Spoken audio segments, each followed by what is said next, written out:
បាទគោរពនឹងជំរាបសួរពុកម៉ែបងប្អូនទាំងអស់គ្នាថ្ងៃនេះបានបង្ហាញតកតងទៅនឹងសកម្មភាពឬពងកណ្ដូបបាទ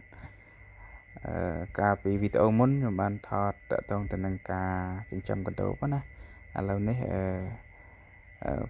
ថតតកតងទៅនឹងការរើសពងកណ្ដូបម្ដងដើម្បីទុកចិញ្ចឹមទៀតណាពេលយើងចាប់មេវាហើយយើងយកពងវាស្រាប់ដាក់ចិញ្ចឹមបន្តទៀតអញ្ចឹងណានេះអញ្ចឹងយើងដាក់ជាមួយដីខ្សាច់ហើយយើងរែងវាមកណាវាពងម្ដុំម្ដុំយ៉ាងឯងអញ្ចឹងយើងរែងដីខ្សាច់ចាញ់អស់ទៅយើងយកទៅពងបានហើយណាបងប្អូនទាំងអស់គ្នាហ្នឹងហើយអ្នកដែលធ្លាប់បានឃើញអាចមើលវីដេអូនឹងទៅនឹងបានដឹងអ្នកនរគ្នាហើយនេះដីខ្សាច់បន្ថែមទៀតបាទហ្នឹងហើយតិចទៀតខ្ញុំនឹងថតកដោបឲ្យឃើញបាទហ្នឹងហើយបាទនេះគឺជាទ្រុងកដោបអីដែលយើងរៀបចំឡើងបាទហ្នឹងហើយនេះ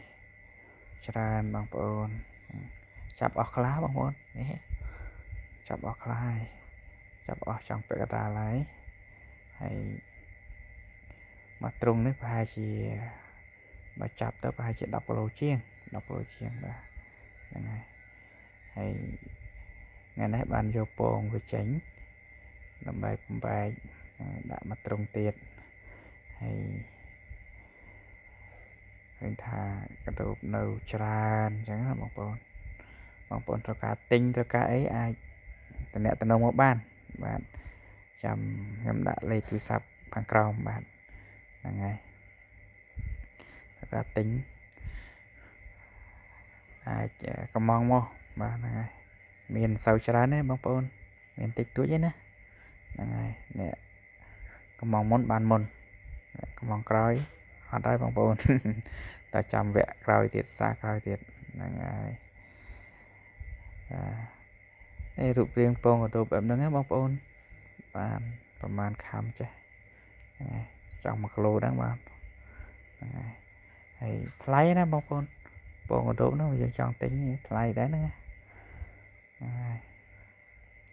បើទិញមេវាអត់សូវថ្លៃបងប្អូនតែបើទិញពងថ្លៃរៀងថ្លៃគ្រាន់ណាចង់ដឹងតម្លៃអីអាចខមមិននៅក្នុងវីដេអូខ្ញុំទៅខ្ញុំនឹងប្រាប់តម្លៃថាតម្លៃពងកដោបប្រមាណហើយនឹងតម្លៃកដោបដែលចាប់ហ្នឹងប្រមាណអញ្ចឹងបងប្អូនហ្នឹងហើយបងប្អូនចង់បានវីដេអូមួយទៀតអាចខមមិនចូលនៅក្នុងវីដេអូរបស់ខ្ញុំមកខ្ញុំនឹងថតជូនតាមសំណើបងប្អូនទាំងអស់គ្នាណាហ្នឹងហើយនេះកំពុងតែញាប់ដៃញាប់ជើងហើយរើសមើលតើនៅកប់នឹងតែខ្សាច់បែបណារើសបានរហូតច្រើនណាបងប្អូន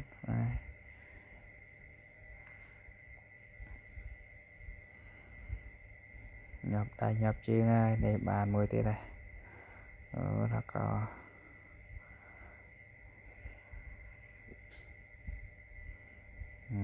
បានច្រើនណាស់បងប្អូនហ្នឹងហើយបាទអរគុណបងប្អូនទាំងអស់គ្នាសម្រាប់តាមដានទស្សនាវីដេអូរបស់ខ្ញុំតាំងពីដើមរហូតដល់ចប់បងប្អូនកុំភ្លេចជួយចុច follow ចុច subscribe ចុច comment ខាងក្រោមផងអរគុណជម្រាបលា